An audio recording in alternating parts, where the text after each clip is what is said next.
we actually can make as much money as we want. Making money is really not that hard. We just need to focus on it. We need to focus on it. We need a strategy, and we need to work that strategy, and we can have everything that we want. Rachel Rodgers, the founder of the popular podcast Hello 7 and the author of the recent book, We Should All Be Millionaires. Rachel believes that making money is easy, and she challenges her audience to believe that too.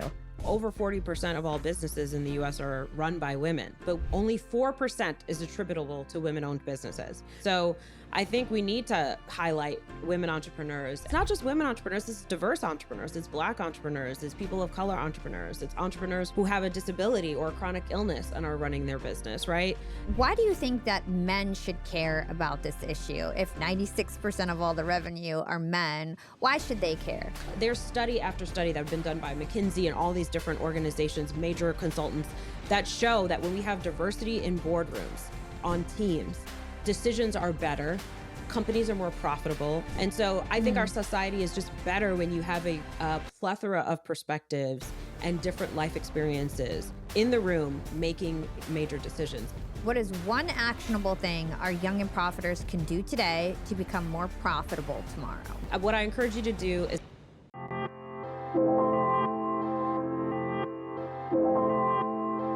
Young and profiters, are you ready to get on the fast track to earning more than $1 million? You may sometimes doubt that you have what it takes to be a millionaire, but our guest today believes it's well within your grasp. Rachel Rodgers is the founder of Hello 7, a multi-million-dollar company that teaches women how to earn more money and build wealth. Rachel has been featured in the New York Times, Forbes, CNBC, and Good Morning America, to name a few. She's the host of the popular Hello 7 podcast and the author of the recent book, We Should All Be Millionaires. Rachel believes that making money is easy, and she challenges her audience to believe that too. Rachel, welcome to Young and Profiting Podcast. thank you so much for having me. I'm excited to be here. Same here. I'm very excited for this conversation. So, Rachel, today you are a multi-millionaire, but you didn't always start that way. You actually came from humble beginnings. I learned that you grew up in Queens. You faced a lot of economic hardships. So I wanted to start there. I wanted to understand, what was it like for you as young Rachel living in Queens? What was your family dynamics like? How did you grow up? And what were the years like leading up to going to college? Yeah. So I grew up in a low income household. There were times where we were like more middle class, and then there were more stretches of time where we were more low income. And I just saw a lot of struggle around money in my household. So, you know, having the Con Edison, the electric company, come and turn our lights off, and, you know, just sometimes not having as much food in the house. And my parents just stressed about bills all the time. They both worked. Sometimes, like, there were a few periods where they got laid off, and then they had to take jobs where they worked a lot but didn't make very much. So they were always hustling, you know, and there was a ton of stress related to money in particular, and just trying to keep their heads above water. And I just watched them do that. And so I think I got the message from watching all that money is pretty important and I need to learn how to make it. So I was pretty committed to that, like, from a very young age.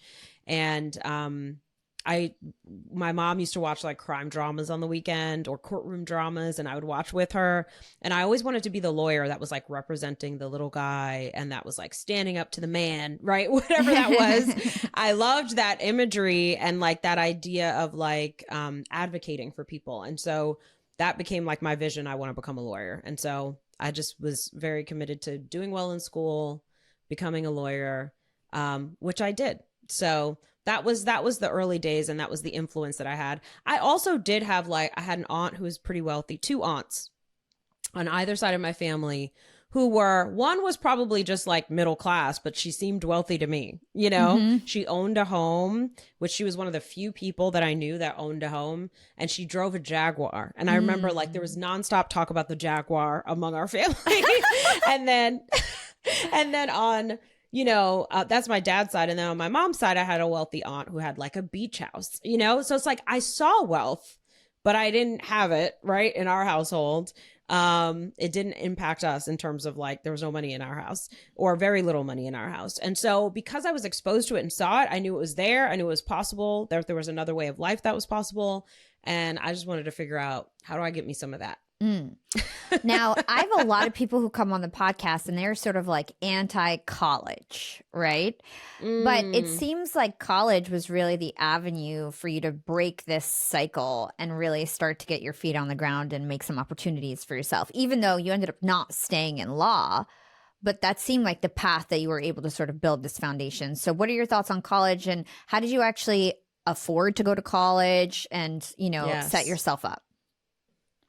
Well, luckily, watching my parents hustle taught me how to hustle. And so when it came to college, I went to a state university in the beginning and then transferred to a private school for the last 2 years. So that was like my strategy there. And I just lived off student loans. I always had, you know, part-time jobs where I was doing at least 25 hours a week, if not more, if I could get it. And so I just kind of worked my way through college. And then when it came to law school, I hustled. And I hustled in college too a little bit. So I would always be going to the financial aid office and, you know, they would give you like certain grants or they would give you like a small scholarship. And I'd go back and be like, can you do better though? And so I always was negotiating with the financial aid office, like, I have really good grades. I've also been accepted to this university. Would you consider, you know, giving me a little bit more money? And I definitely used that strategy in law school to get myself a bigger scholarship. And, you know, for all 3 years, which had a big impact, right? I mean, I still left with a lot of student loans, but less than I would have had otherwise. And so it was that kind of hustle, plus working either usually not full time, but sometimes close to full time, like 30 hours a week. 20 to 30 hours a week. Always. I always had a job because otherwise, like, that's how I paid all my bills. I couldn't rely on anyone else to cover expenses. Now, my opinion on college, I think it's totally worth it. And I guess it depends on who you are, but there are a lot of things that I took from law school that I would not be here where I am today had I not done it. So for example, learning how to be a really great writer. Law school will teach you that. Legal writing requires you being concise. You have to be persuasive. You have to know the facts like the back of your hand. You have to be able to tell a story really well, and you have a word count, right? So you cannot waste any space, waste any words. And so that makes you a really good writer. And then you're learning how to present because you do mock trials and, you know, you have to get up in front of the mock jury and represent your client's case. And there's so many different opportunities for that throughout law school. So I think in terms of writing and speaking, I learned how to be a really good writer and a really good speaker in law school in particular. So, and just learning how to make an argument, learning how to negotiate, learning how to mediate. These are all skills that I use today, right? That were very valuable to me. So I would, if knowing what I know now, I would do law school again, even if I was never going to practice law because of the skills that I took away from it that were so valuable. Yeah. And there were things I took away from college too, like learning how to write well. You know, that was the beginning of it. I think I became a much better writer in law school, but just learning what I was good at, the networking that's possible.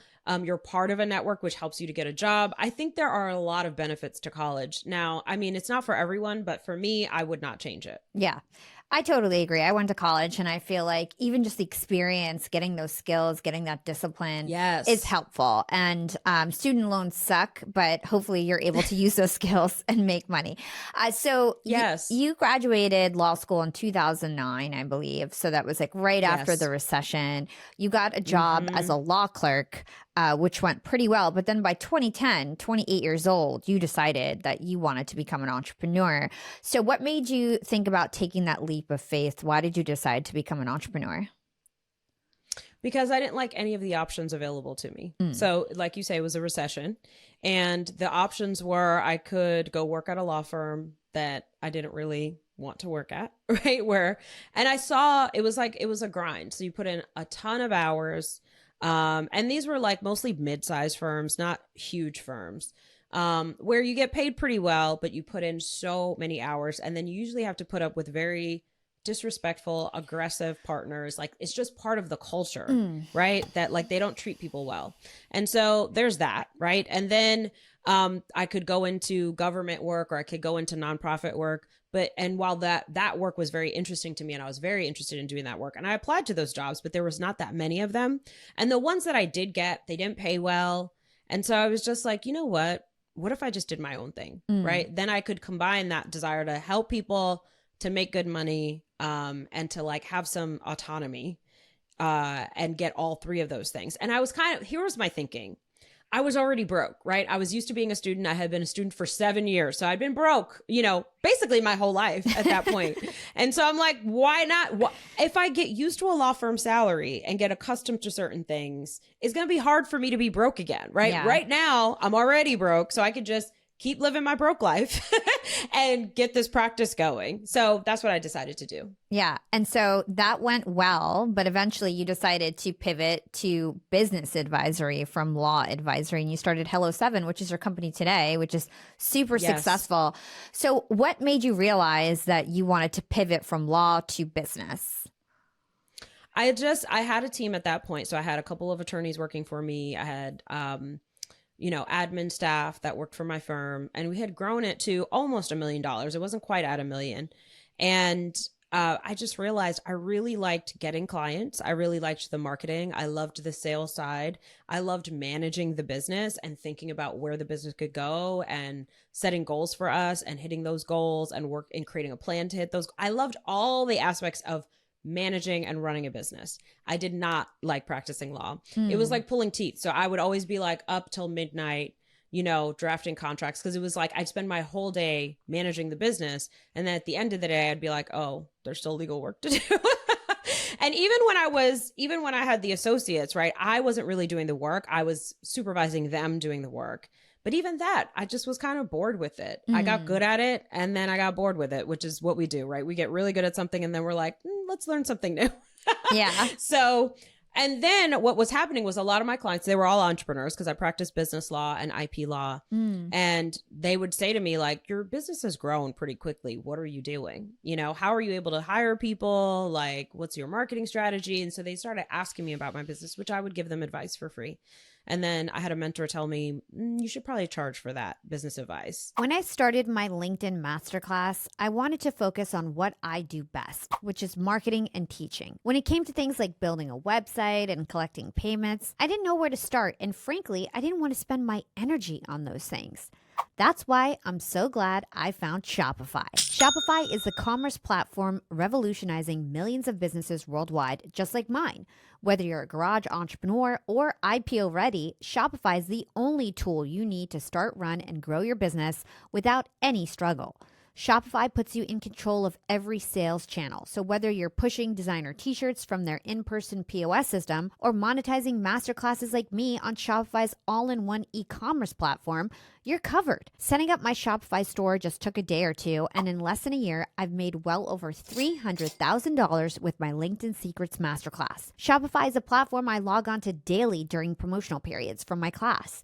My favorite thing to do is to put up a social post on LinkedIn, and then I check my analytics in the live view on Shopify right away, and I can see how many people are logged on, how many people added to cart, how many people are checking out. It is so exhilarating. It is such a dopamine rush, and it's rewarding to see all of my hard work in action in their live view. Once you've reached your audience, Shopify has the internet's best converting checkout to help you turn browsers into buyers. Shopify helps me close more sales by giving me the ability to easily do things like retarget abandoned carts, give discount promo codes, set up referral programs and subscriptions, and I was even able to implement a chat function within just minutes to answer questions my future students had about class. It's no wonder Shopify powers 10% of all e-commerce in the US, and Shopify is truly a global force, powering companies like Allbirds, Rothy's, and Brooklyn, and millions of other entrepreneurs of every size across 170 countries. Plus, Shopify's award-winning help is there to support your success every step of the way. This is Possibility, powered by Shopify. Sign up for your $1 per month free trial period at shopify.com/Hala, and that's all lowercase. Make sure you type it in correctly. That's HALA. Shopify.com/Hala to take your business to the next level. Again, for a $1 per month trial period, go to Shopify.com/Hala, HALA, and that's all lowercase. So I started to do it, and I just took one client and was like, let me test it out and see. And that one client, I just advised her for 6 months, and her business blew up. And so I was like, oh, I'm good at this. And so I just slowly but surely like was transitioning from, Mm. practicing law to business coaching. And it took probably like a good 18 months to 2 years of like still carrying some legal clients, starting to do business coaching. And then by the end of that 2 years, no more legal clients, totally focused on business coaching. Yeah. Something that you just said that kind of like sparked something in me was this idea that you started this business and it was based on the things that people would ask you. And whenever I Yes. talk to people and they're like, what should I do for my business? What should I do for my business? I want to be an entrepreneur. I'm always like, well, what do people ask you about? Are people asking you for fashion Yes. advice? Are people asking you to do their hair? Are people like, what do people always ask you about? That is where you should start with your business because that's what people think of you Yes. as the expert, right? So I thought that was really cool. So you've got this book and it's called We Should All Be Millionaires. And this is targeted mostly at women, but really it has useful material for men and women. So I really wanted to focus on Yes. the second half of your book, which is really an actionable roadmap on how to become a millionaire. But Yes. first, why did you write this book? Who did you write it for? Yeah. Well, I actually like the person I was talking to as I wrote the book was my sister. And I wrote it because I wanted to codify all the advice that I was giving to my clients all the time and just have it be in a certain place. I also wanted this like rallying cry that we are not focused enough on making money, right? Especially as women, as people of color, people who are more marginalized in our society. It's like we don't, I think we think like, oh, I can only make this much. And we create a ceiling for ourselves or we create limits for ourselves. And this happens for men too, right? That we create limits for ourselves. And I just wanted to say, like, we actually can make as much money as we want. Making money is really not that hard. We just need to focus on it. We need to focus on it. We need a strategy and we need to work that strategy and we can have everything that we want. So it was my way of saying, like, I've done this and I didn't think it was possible. Like, when I look at how I grew up, I didn't ever think that I would be where I'm at right now. And so, if it's possible for me, it's possible for other people. And I wanted to give that advice. I also felt like there was advice missing from the marketplace, right? Like most finance or business books are written by white men. And I wanted to share a Black woman's perspective, on how you can do that and write something that is for everybody, right? For Mm. everyone to learn about how to build wealth and like a scrappy strategic way. This is not I'm starting with a big investment and I'm going to grow my business. It's like, I have no money, but I have a certain set of skills. What can I do to build this business? And that's who this book is for. So if you have nothing, you don't have a network, you don't have any money to invest. I started this business with $300, and it's an 8-figure business now. So I just wanted to show that it's completely possible. And I felt like this advice was missing. Yeah, and it's really important work, especially for women to become millionaires, because as I was researching you, I found out that only 2% of all Mm-hmm. small business owners that are owned by women actually break $1 million a year in revenue. That was like Yes. shocking to me to find out that, like, for example, my business makes almost $3 million a year. And I'm like, wow, like, I can't believe that I'm in just that 2%. Do you have any other Yes. stats that kind of showcase what the landscape is in terms of women being millionaires or Yes. wealthy? Yeah. Yes. The other part of that stat that I think is really important is that, over 40% of all businesses in the US are run by women. Oh. So we run a lot of the businesses, but we only make 4% of all revenue that comes from small businesses in the US. Only 4% is attributable to women-owned businesses. Wow. So it just goes to show there are way more women entrepreneurs that are making $50,000 or less in total revenue than there are women entrepreneurs who are making even 6 figures is significant for a women entrepreneur in the US, right? And so I think we need to highlight women entrepreneurs and what's possible. And it's not just women entrepreneurs, this is diverse entrepreneurs, it's Black entrepreneurs, it's people of color entrepreneurs, it's entrepreneurs who have a disability or a chronic illness and are running their business, right? And how do we do it when we feel like we have challenges and other things stacked up against us and, systemic issues in our society that prevent us from being able to build wealth? How do we still do it anyway? That's who I speak to, and that's who I want to serve, because I want to make sure that we can all do it, right? That's the whole point of the book. We should all be millionaires. It's possible for all of us if we want it. Yeah. And why do you think that men should care about this issue? If most of the millionaires are men, if most of the small business owners who are making, 96% of all the revenue are men, why should they care? Because the world is better when there's diversity, when there's equality, right? Like we need women's perspective. Why should we only have a man's perspective, right?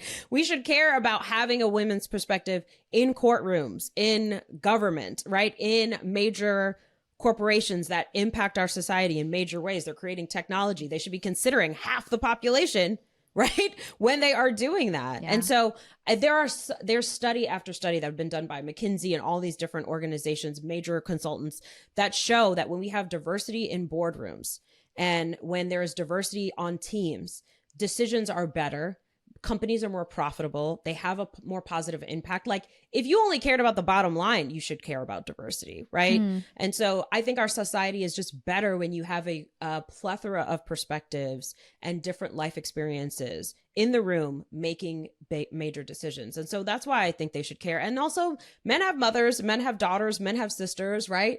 Do you want your daughter or your sister or your mother to be oppressed, right? Or do you want them to have the same freedoms and equality that you have? Yeah. So I think we all should care about all of our representation, right? All identities should be represented, celebrated, and have the opportunities that are available in this country. Yeah, totally. And like I mentioned before, all the strategies in your book, men can use them as well. So let's get into the ways that we can become millionaires. One of the biggest problems that people have is just not having the right mindset around money. So can you talk us through some of the big things that people usually need to overcome with their mindset related to money? Yeah. Well, one of the most practical things is just like what they think they're capable of. Like even just what can I do in a business? What should I do in a business? And I think people think that they should do whatever's hot right now. Like, oh, AI is hot. I should get into that. I should start a business related to that. Or, oh, this topic is hot. And it's like, cool that it's hot, but are you actually going to commit to that hot topic, right? If you don't care about it, if that's not something you're passionate about, if that's not matching your natural skill set, right? If you hate your job, you're dreading it every day. You're doing the least that you could possibly do every day in your workday, right? Like you're not going to do your best work when you absolutely hate the work that you're doing. But if you love the work that you're doing, you're going to do it on the weekends, right? You're going to be thinking about it even when you're not working. You're going to be so excited about it. Like you're going to be lit up. I think people rely too much on discipline and they don't rely enough on what am I naturally drawn to. So I think knowing yourself and really looking into doing personality assessments and saying like, okay, so what does StrengthsFinder say for me? DISC, Colby. These are all different personality assessments where you can kind of get a sense of what am I really good at? And it's those things that you were drawn to as a kid, the things that people always asked you, like you said earlier, right? Those things are the things that your $1 million business is going to be from. When we try to like force ourselves into an industry that we actually don't care about just because it's hot right now, we're not going to be successful, right? It's going to require an enormous amount of discipline to do work that you're not excited about long term. So I prefer folks to do something that really matches their personality and their vibe and their ideas and their creativity. Value that, because those ideas and that creativity is worth millions, literally, if you value it and recognize that it has value. I think sometimes we're just like, oh no, everybody else's ideas are good, but not mine, right? That was just a stupid idea. No, that's potentially an idea that could be worth hundreds of millions of dollars, right? If you're willing to execute on it. But the only way we're going to execute is if we believe in it. So I think really understanding what you're good at and focusing on that, valuing your ideas is incredibly important. And then being willing to do the work and execute. Yeah. I love everything you said there. Totally agree. One thing that I liked in your book that I thought was really fun, you drew some distinctions between $1 million decisions and broke ass decisions, which I thought was really cute. Yes. Can you tell us about the difference between $1 million decisions and broke ass decisions and some examples? Yes. So $1 million decisions are expansive, right? They allow you to expand. They allow you to step into abundance. They allow you to create more opportunity for your life. Broke ass decisions make you shrink, make you feel small, make you feel stuck, right? And so a lot of times our society says practical decisions are often broke ass decisions, right? Like, oh, I can't spend that money because I could lose it, right? Whereas if you spend that money, you could also increase it, right? And build wealth through it.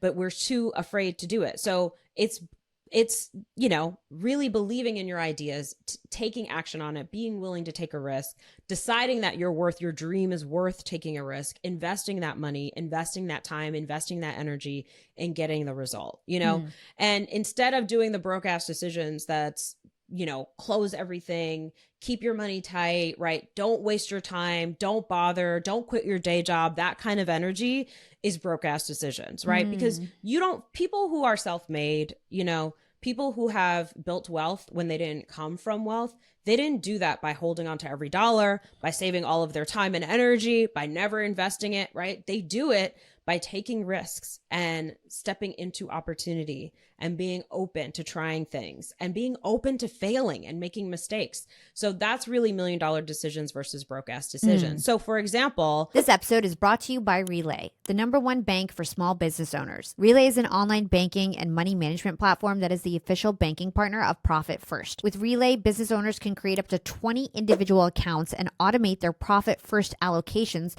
so that when money comes into your income account, it's automatically distributed to your other accounts based on the percentages that you've set up. It all happens automatically, and there's no account fees, no overdraft fees, no minimum balances, and you can make unlimited payments via ACH wires or bank checks. They also have great integrations for syncing with accounting softwares like QuickBooks and Xero. If you're a small business owner, you need banking that is truly built for your business. And if you have even the slightest interest in Profit First, or if you simply want a banking solution that was designed specifically for the needs of small business owners, then I recommend giving Relay a try. It's easy to apply online and it's absolutely free. You can sign up today by visiting relayfi.com/profiting. Again, that's relayfi.com/profiting. The link is in our show notes. Give them a try. I hope you do.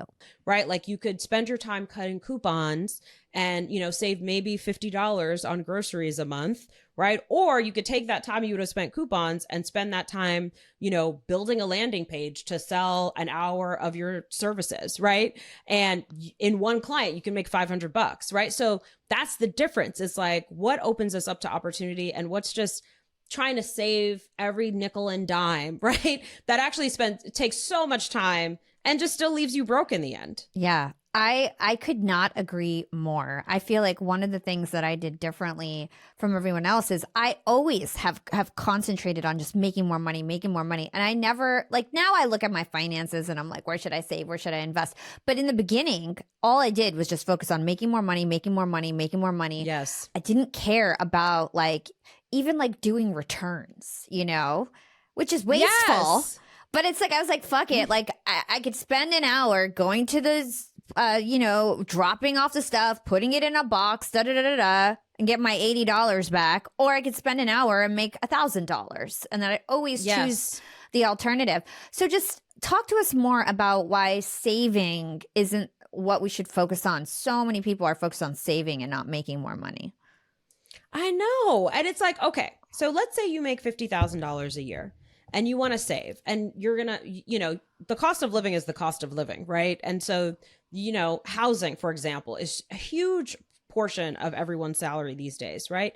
So let's say the max you could possibly save is $5,000 and that hurts to save it, right? So that means no fun, no going out to eat, no clothes, no joyful purchases, right? It's all about just living and saving that $5,000. Cool, right?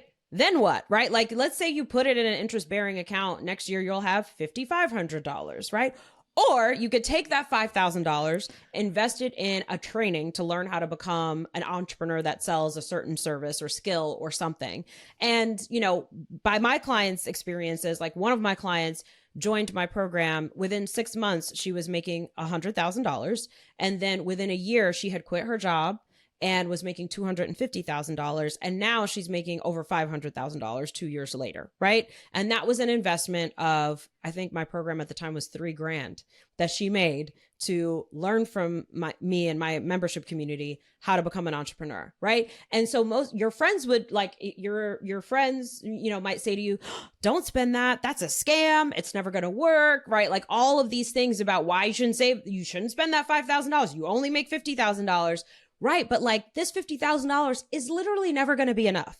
We have inflation happening. So this $50,000 is actually getting smaller year after year after year. Right. So that's actually not going to solve the problem. In order to solve the problem, we have to do something wildly different. Right. We have to get new skills so we can get a better job making more money. We got to negotiate higher pay, right? Like these are the things that are actually going to equal a lot more when you have so little. And trust me, I've had so little for more of my life than I've had a lot. Okay. Way more of my life has been spent having so little and knowing how to like to make $1 out of 15 cents. Right. However, right, that little bit, there's no saving that's going to happen when it costs what it costs to live, right? So that's not the strategy that's going to help you get out of that cycle. What's going to help you is getting new skills, making investments, and learning how to make real money. I love what you're saying right here. I especially like the fact that you're highlighting that, you know, instead of saving $5,000, go invest in yourself and get skills so that you can make money from that instead of just putting it away. Like it's really hard to make money on your money. Like everybody tries to act like you save and then it's going to like really compound and all these things. It does eventually, but it's when you're young, it's way better to invest in yourself and make more money. So I totally agree. I agree. So let's talk about this concept, which I love, where you talk about imagining your dream life and then figuring out how much your dream life costs per month. This was one of my favorite ideas from your book. Yes. It's literally where I start with every single client that I've ever worked with. And it's called $1 Million Vision. And I think it's chapter 6 of the book, but there's a process that I take my clients through because I'm always like, okay, well, what's the goal? Why are we doing this? Right? We want things. What are the things that we want and what does it actually cost? Because sometimes we think like, I need to be a millionaire. Maybe, or maybe you could have everything that you want if you were able to make $200,000 a year, right? So let's actually look at like, what is our next goal and where are we trying to get to? And so for me, and these are the things that are motivating you right now to try something different, to put yourself out there, to take a risk, right? And so you make a list. So I wanted a bigger house. I had 3 kids and my house was a 2-bedroom, small little house. And I was like, I want more space. Okay. But to upgrade, my house was $350,000. And to get a house with more space, I needed to spend, it would be $1 million house. Right. So that's 3 times the amount of the house that I had at the time. So I wanted a bigger house with more space for my family. I wanted to be able to, send my kids to extracurricular activities. I wanted to be able to help out my mom because she was always stressed about money. So I wanted to be able to like just pay her rent and take that pressure off. I wanted to save, right? I wanted a nicer car. I was driving a minivan for 6 years. And it was so exciting when I turned that, listen, and shout out to that minivan. Okay. Because that took me a lot of places and took care of my life, made my life so convenient in so many ways with all these kids. But listen, when I turned that in and got my nicer car, it was a magical moment. But you know, it's like I wanted certain things, right? And so I created that list, and those were some of the things on my list. And when I looked at it, and then I calculated what is the monthly, and I also wanted vacations. So then I looked at what is the monthly cost? How much would I save every month in order to have a few vacations a year, the kind that I wanted to have? How much would it cost for $1 million house? A mortgage on $1 million house at the time was like $5,000 a month. Okay, so I need $5,000 a month. And just adding it all up, what does it all cost to live that lifestyle? And it came up to like, let's say $25,000 to $30,000 a month was the number. And at the time I was making like $12,000 a month in my law practice, right? What I was able to take home. And so I'm like, okay, now I have a target. I need to make 3x what I'm currently making. What can I do?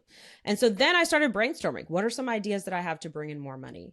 And then one of those ideas was creating a digital product. And that digital product was, you know, I had a lot of people coming to my law practice that couldn't afford me yet. They were new entrepreneurs. And so I was like, okay, great. What if I just packaged up my templates and a guidance on how to use them and which business entity to start and like all those different legal issues that come up when you start a business.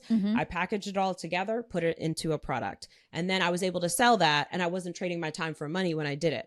In the initial launch of that product, I made $80,000, you know? And so like, that was one of the things that I did, but it wasn't the only thing. So I just had a list of ideas, and not all of them were good. Half of them were probably terrible, right?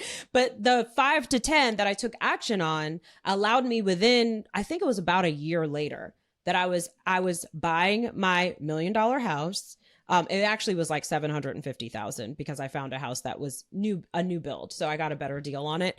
But I was able to buy the house that I wanted, do all the extracurriculars, do all the things that I wanted to do, help out my mom, save money. Right. And so it's like, then once I got there, I was like, okay, well, now what's next? What's the new vision now that I've accomplished all of those things? And so I create a new vision, and then I create a new plan, and then I start working that plan. And that's really all it is. It's just getting clear on what do I want, what does it cost, and what am I going to do to get it? That's really what it is. Yeah. I think that this is like brilliant because instead of getting like really overwhelmed by this huge number of what a house costs and what this costs and what having a monthly number all of a sudden becomes more practical and you can try to figure out what you need to do to generate that income. Now, one of the things that you do to sort of challenge people to break out of certain limiting mindsets is this 10K and 10 days challenge. So walk us through this challenge that you do. How many people have went through it? What are some of the results that people have gotten? Yeah. Oh, thousands of people have gone through it at this point on their own. And then also in my community, we do it collectively every summer. And the first time we did it, we had, let's say we had like somewhere around 300 people participating in this challenge.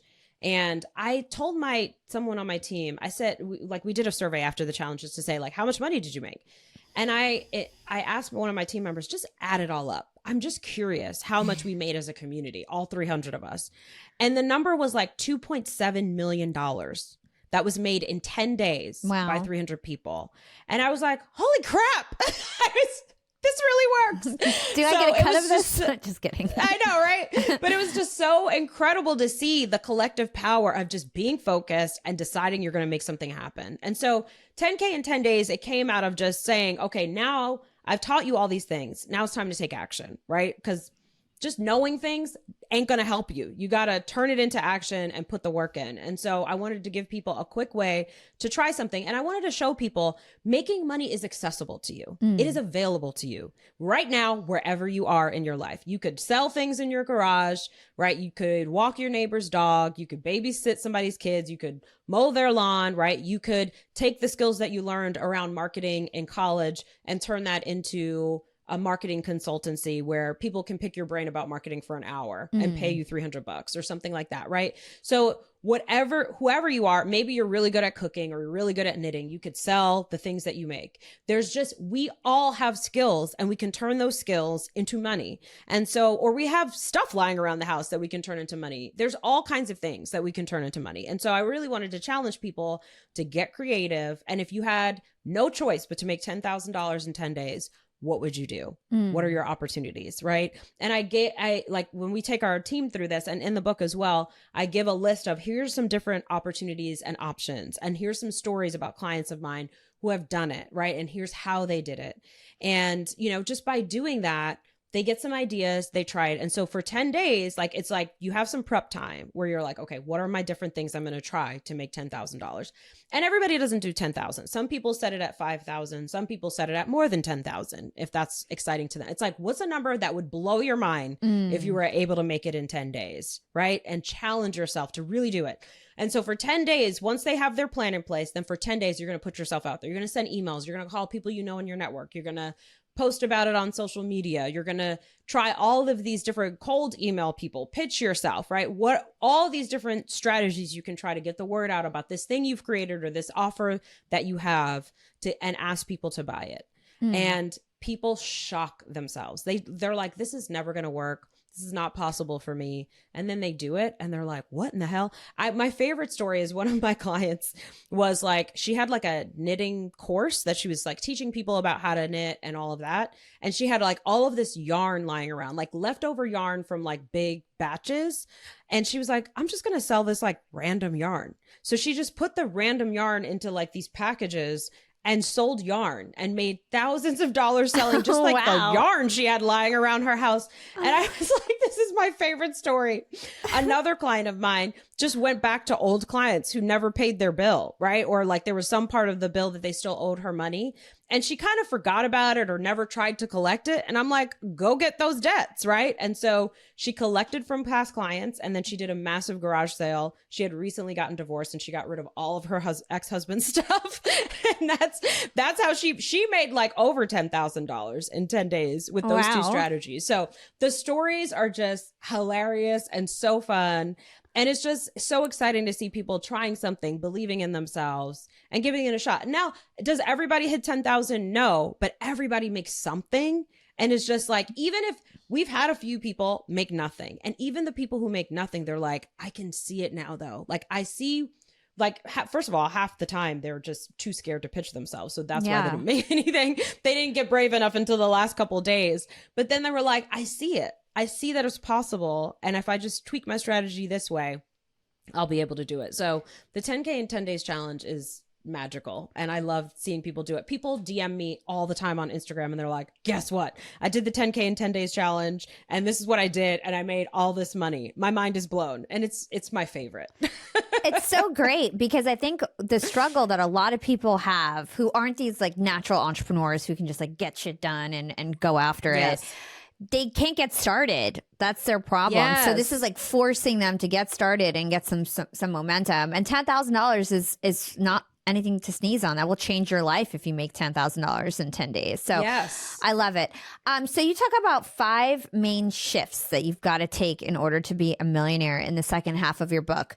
The first shift is about recognizing your true value and what you can offer to the world. We talked about that a little bit, but do you have anything else to share in terms of recognizing your own true value? Yes. Part of it is something that I talk about in the first half of the book, which is around boundaries. Like, treat your time differently, right? Like if you want to make something happen, then value your time, right? And so like, if your workday ends at 5 o'clock, end it at 5 and go home and work on that side hustle, say no to like binge watching Netflix or spending your weekend doing your auntie's taxes, right? Like or joining the PTA that takes up a ton of your time. Like whatever those things are, we have to carefully protect our time so that we can spend it on these money generating activities that are possible for us. But yes, it's all about just believing in yourself and looking at what am I actually naturally good at, and then just try it, because I would have never known I was good at business if I didn't have a law practice first. And it was the practice of law and running a business that I would have never thought I wanted to go into business. I had zero desire to be an entrepreneur in the early days. So when you try something, even if it doesn't work, the beauty of it is you're going to learn something about yourself. You're going to learn something about what works and what doesn't. So you're either going to learn something or you're going to win, one or the other. So you might as well try it. Yeah. So another concept that I want to go over is pricing, right? So you recommend to shift to value-based pricing rather than hourly compensation. And you also tell people that immediately, and I love this, that they should double their prices. I think this is genius. Yes. So talk to us about why we should double our prices, and also what are the pricing mistakes that entrepreneurs typically make? Yes. Well, it's totally connected to that, right? Valuing yourself. We undervalue what we can do. We undervalue our skill set. And therefore, we usually price ourselves way too low, which is exactly what I did. I used to, when I was practicing law, I would do register trademarks for people. And one of my friends told me, you're charging way too low for this. And I'm like, mind your business, right? I got offended. I think people get so caught up and like so worked up about money and like what they're charging. And, they're like, well, it took 2 hours of my time. And therefore, if I charge X amount for time, like it should be this amount of money. And I'm like, what the hell does time have to do for it? What is the value that you provided, right? So if I protect somebody's trademark and they then go build an empire that no one else can step on because they've got that trademark protected, that brand protected, that's hundreds of thousands of value, right? Even more, millions of value potentially. So to charge $5,000 or $10,000 for that is nothing, right? Like that's totally worth it, particularly if you want it done right and you don't want it done by LegalZoom, which is absolutely doing it wrong for sure, just so y'all know. So like, so thinking about your price, not based on how much time you spend. Guess what happens when you price based on time? Like you get better at something, which means you get faster at it. Now you make less because you're better at it. That'll make sense, right? Yeah. So if I charge $100 an hour and it takes me 5 hours in the beginning, but then 7 years later into my career, it takes me 1 hour to do it, I'm only going to make that $100, right? Whereas earlier in my career, I was making $500, right? If it took me 5 hours. So that's not the way to go. We have to value it based on and price based on what is the value that the person is providing? How is it going to change their life, benefit their life, right? What's going to happen on the other side of this, and charge accordingly. And most people underprice, especially freelancers, new entrepreneurs, side hustlers. We absolutely undervalue ourselves. And so start by doubling, right? So like if you're like, you can get your hair done by me for $50, double it to $100 and see what happens. I remember when my stylist, she was charging like, I think it was like $50, and she was like, I'm going to raise my prices. Here's what it is. And she was all nervous about telling me. And I'm like, okay, what's the new price? And it was $60. And I was like, who cares? She could have charged so much more and I would have happily paid it and not thought twice about it. Right. So I think we tend to put our like worries about money on other people. So we're worrying about other people's pockets, right? So I always tell my clients, don't worry about other, OPP, other people's pockets. Worry about your own pockets, right? And making sure you're making enough money. So don't assume how much people are willing to pay or how much is too much. You don't know. Double it and see what happens. And that's one of the things that I did. It's just double it. And also too, you don't even have to announce that it's doubled. Just the next prospect that you talk to, the next potential client that you talk to, quote a doubled price and see what happens. And if they shrug their shoulders and pay it, then that's the new price. Yeah, 100%. And I always say, if you're closing more than 30% of your clients, you're probably priced too low. Like it's okay to get no's and have people say, no, this is too much. It's better to have less clients that pay you more, in my opinion. Yes, exactly. Yeah. So you talk about not going alone. You're a big proponent of getting a personal assistant, not being a solopreneur. So give us some stats, first of all, of why being a solopreneur is actually not to our advantage. Yes, most studies show, and even VCs and investors typically do not invest in a solo founder because there's very little, like once you run out of energy, you're done, right? Like there's no protection there.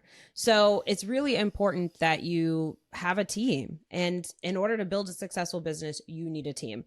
Most companies that are under like $250,000, they even beyond that, at the $250,000 mark is where you should absolutely be hiring people. If you haven't hired people already at 250, that is like the limit that you should be hiring people at that point. Most women entrepreneurs don't, because we're trained by society to basically do all of the work, right? Like we even like eldest daughters, they help their parents with everything, right? Like it's a societal thing. And so it's important to hire people. And I think men are better at this than women. Male entrepreneurs, I think, are better at recognizing, oh, if I had more help, then I'll double the output that I can have, then I'll make more money. And they can do that math.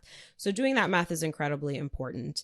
And I think that's why our businesses, particularly women entrepreneurs businesses, stay so small, is because they really take forever to hire that first employee. And I say always hire that first employee by $250,000 a year or before, because the sooner you do it, the sooner you're going to see significant growth. And you have the labor of two people making something happen. And also you have somebody to bounce ideas off of, right? If you're bad at one thing and good at another, you can hire someone who's good at that thing you're bad at, right? And now you've got all of those skill sets within your company. So a delegation, hiring people, it is essential. And of course, pay them well, pay them as well as you can. And even if you can't pay them that well, offer them remote work, offer them other benefits that they can enjoy if you can't pay as well, right? Some people are willing to take a pay cut to get other life benefits. Yeah.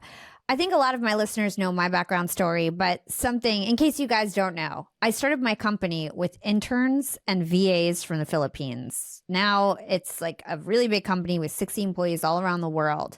But literally in the beginning, I had like a team of like 5 people. Some were just getting stipends, US interns. Some were getting $500 a month to work full time for me. And they were happy with that salary over in the Philippines, So it doesn't mean that you need to invest a lot, but try to be creative to get the help. Because when you're first starting, maybe you can offer teaching people and like that's what I offered. I trained my interns and they wanted the experience, right? The VAs in the Philippines, there's, a different cost of living out there. So you may want to look at overseas talent. Something that piqued my interest is that you called it a personal assistant, you recommend to get a personal assistant, not a business 100%. assistant. Can you tell us why you recommend getting a personal assistant? Yes, I think everybody's first employee should be a personal assistant. And this is my philosophy on scaling businesses, period. When you have a really great employee, you hire them an assistant. Now they can go further and do more, right? Now you're getting double the output out of that person, right? And what is possible for them. And you're your first great employee. And so you should be the first one to get a personal assistant, and that should be your first hire. And so all of those things that keep falling to the bottom of your to-do list, that's the stuff that the personal assistant can do. So for me, I had kids, right? So like getting help with like birthday parties and keeping on top of like preschool emails and, you know, helping out with all of those household things, running errands, getting groceries. I get all that time back that I can then focus on my business or rest so that I'm energized when I am focused on my business, right? In addition to that, my assistant was in my inbox responding to inquiries because that's what was happening. I had incoming people saying, I'm interested in hiring you. And I could not respond fast enough because I was doing the work that had already been hired to do. And so I was losing money by not having somebody in that inbox responding to those inquiries immediately. And so having a personal assistant who could do those other things and also be in my inbox and also manage the scheduling. So I didn't have to do the back and forth email dance over scheduling, letting her do that, letting her answer the phones, right? Calling people back, all of that. And so that was huge for me and immediately enabled me to take on more clients, right? Which means I can make more money because I'm not doing any of the administrative work for my personal life or for my business. So I always say start with a personal assistant, even part-time, even if all you could afford is 5 hours a week, you'll get some stuff off your plate. You'll get that 5 hours back. And this, what do you charge hourly, right? Like what is an hour of your time worth? What is the value of that, right? And so then that's the money that you make back when you pay, if you pay an assistant, you know, $100 for an hour, you know, for 5 hours a week, right? What's that $100 worth to you when you're selling your services, right? 5 hours of that. So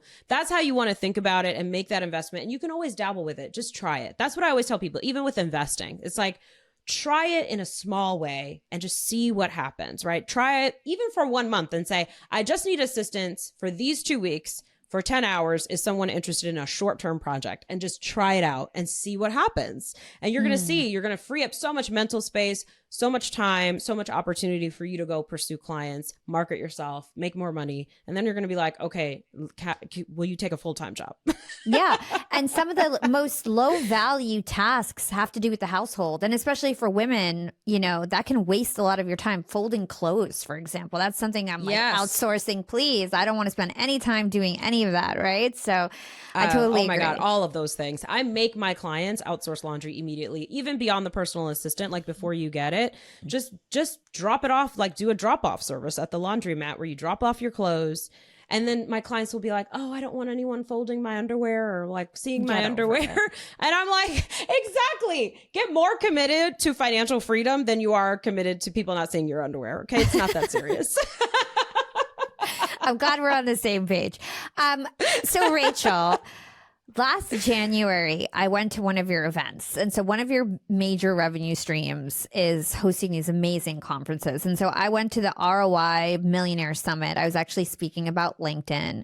And I remember the experience was incredible. Like it was so well coordinated. I loved my talk. It was packed. People were so energized and excited. And so I wanted to ask you about this, you know, revenue stream that you have with events. And I have a couple questions about it. So the first one is, how do you monetize? And, you know, this is for people who have no experience. What are the ways that you're monetizing your event? Like, are you getting sponsors? Are you just selling tickets? Are you getting memberships? What are the ways that you're monetizing your event? Yeah. Well, I've been doing events for years, and ROI, the Millionaire Summit, is the biggest one that I do. And that you were there for the first one that we ever did. We're doing it again. And I love it. So with smaller events, it's really inexpensive. And I highly recommend it because if you want to get in front of customers and really bond with them and have them understand how you can help them, there's no better way than a live event. And so you do the live event, you teach some things, create networking opportunities, create a great experience. And then, you know, you can sell your services, sell your packages, have people sign up right there at the event. So that's kind of the model for ROI, the Millionaire Summit. That is a big investment. It is a multi-million-dollar event. And it is not it's one of those things that's not going to be it's not going to make a ton of money in its first year, right? It's one of those things you have to invest in, and it's a slow burn. And because my company is an 8-figure business, we're now in a position where we can make that kind of investment and we don't have to get it back immediately for us to still be okay financially. So that's a piece of it. Big conferences are expensive, and I paid for it like out of pocket. However, this year we are working on getting sponsors, and we've hired a consultant to help us with that because I don't know anything about getting sponsors. I don't have sponsors for my podcast. I'm basically like scrappy and I earn everything, right? Rachel, you do know I am running the #1 business and self-improvement podcast network. So if you need sponsorships, we got to talk after. Okay. Yes. Let's definitely talk. Let's definitely talk. So yes. So I think sponsors is an important part of the model, but basically it's, we sell tickets to the event. We basically break even on the ticket. So we don't make money from the tickets. The tickets just cover the cost of doing the event. Hopefully. In the first year they didn't, but this year they will. And then when you're at the event, you can sell your stuff, right? Whatever your products or services, you sell your packages, and that's how you make money from it. And even on the first year, while we definitely paid out of pocket for the event itself, we were able to sell $3 million of our new program. It's a business coach certification program. And so that was pretty significant, right? That you can make $3 million at one time. I mean, it took a year of planning to plan that event, right? But at that event, it allows us to make a lot of money at one time. And that's money that's booked. It's not necessarily all coming into your pocket, but it's booked and it's like recurring revenue for the whole year, And so that's a little bit about the model and the economics behind it. Yeah. And the brand awareness that the event brings is probably so huge. It's like you're there. Yes. You've got all these people who know your name, that you're in charge of it. Even if they don't buy now, they're probably going to save up to buy later. So I think it's really great. The other expenses, I guess, would be flying out speakers, paying speakers, but then you can also get speakers to probably speak for free if you allow them to sell, right? Any other thoughts, like in terms of like what you need to coordinate, what you need to do to put on an event that might not be obvious? Yes. Well, I mean, what we did was hire an amazing company to be our event planners and partners, because my business, I have a lot to do already, and I did not want to try to do it myself. So the reason why it was so well coordinated is because we hired someone whose expertise is event planning and experiences to do it. And that agency their name is Verb. They're amazing. They don't do small events. They do big events, like big conferences. They actually do, all of those Airbnb, like the Barbie house for Airbnb. Airbnb is one of their clients.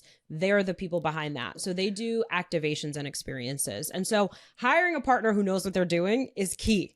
Okay. Yeah. Even with sponsorships, like I don't know a lot about sponsorships. I'm hiring someone to help me. So whenever you have this area, you don't have to like study for the next year to learn something, right? Hire someone who knows how to do it, who can make it faster and easier. Yeah. So that's one piece of it. We pay all of our speakers, and we treat our speakers really, really well, because we want them to be encouraged to come back next year. One of the best things that happened too is the user generated content. Like it was thousands of different, impressions on every social media channel, all these different videos, reels, posts about this event that really helped to spread the word, to your point about brand awareness. So I think that's really key too. And I think you can definitely do creative partnerships with speakers, and really have a point of view. I think that is the key. If you're going to do a live event, why are you doing this live event? What's missing from live events that are available for whoever your target market is? And how can you come at it with a different angle? Because I think that's what really piques their interest and gets them to come out. Because it's a big lift. You're asking people to book a plane ticket, book a hotel, buy the ticket to the conference and show up. It's a big lift. So you got to have really something exciting that you're offering. And for us, it was diversity. It's putting, speakers on the stage of every different background, and just having different perspectives shared, and really amazing speakers and really practical speakers on practical topics like LinkedIn marketing, right? Or like how to market yourself on TikTok, or, how to hire your operations manager, right? Like really practical training that's really valuable and tangible, including inspiration and big keynotes as well. Yeah. And I would imagine that people should really do work building their community and doing networking before you try to put on even a small event, right? So it's like, first you've got to build the foundation, the community, then you can move on to something like that. Okay. Yes. So Rachel, I want to be respectful of your time. I know we're running out of time here. So my last question to you before we close this out is, what's upcoming for you? I know you have a podcast, you've got the ROI Summit coming up again. Talk to us about where people can find you and what's new with you. Yes.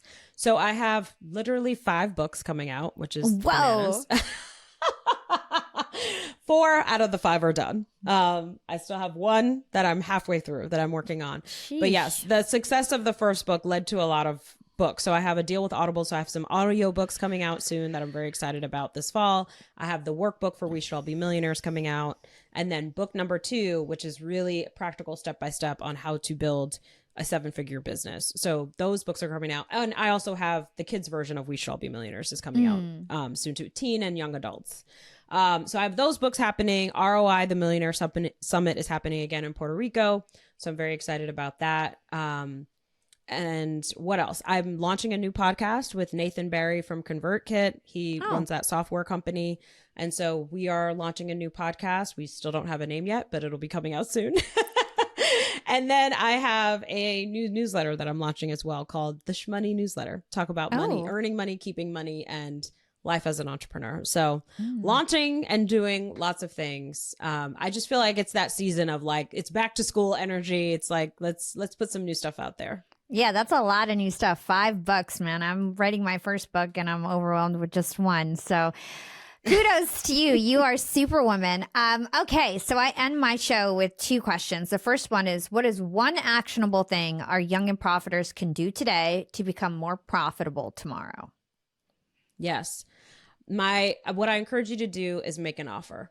Reach out to people and just come up with something that you can sell, and reach out to somebody that you know in your real life who already knows you, who already trusts you, and just pitch yourself. Pitch whatever your thing is, even if it's just an hour of your time to pick your brain on a certain topic that you're really good at or you have an expertise on, and just see what happens, right? Just start making those offers and pitching yourself. And I think once you do it, you get more comfortable doing it, and you can start to see that, oh, making money is totally within reach. I just have to try things I've never tried before.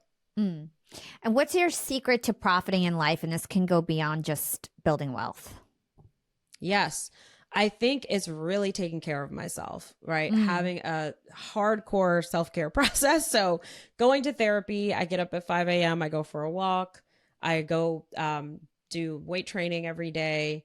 And I just really, really prioritize what's important to me. So taking care of myself is key. My mental health, having lots of time with my good friends. I'm always getting on a plane like at least once a quarter to see my good friends because they don't live near me. So like making sure I'm just enjoying my life, you know, I think that's a part of it. Have more fun, because that's the stuff when you're having fun and you're laughing with friends. That's when you're like, oh, I just got an idea, you know, that's when they come. They don't come when you're like nonstop in front of the computer. So give yourself breaks, enjoy your life, celebrate your wins, however small, because otherwise we just work, and that's depressing, right? So make sure you're enjoying those moments. And I think that's what fuels me, and that's what gives me material for whatever the next thing is that I want to create. Yeah, 100%. And where can everybody learn more about you and everything that you do? Yes. So follow me on Instagram. I'm Rach Rodgers, ESQ, Rodgers with a G. And check out hello7.co. You can find my podcast, my book, and our membership community, the club. I love it. Thank you so much, Rachel. This was such a great conversation. Yes, thank you.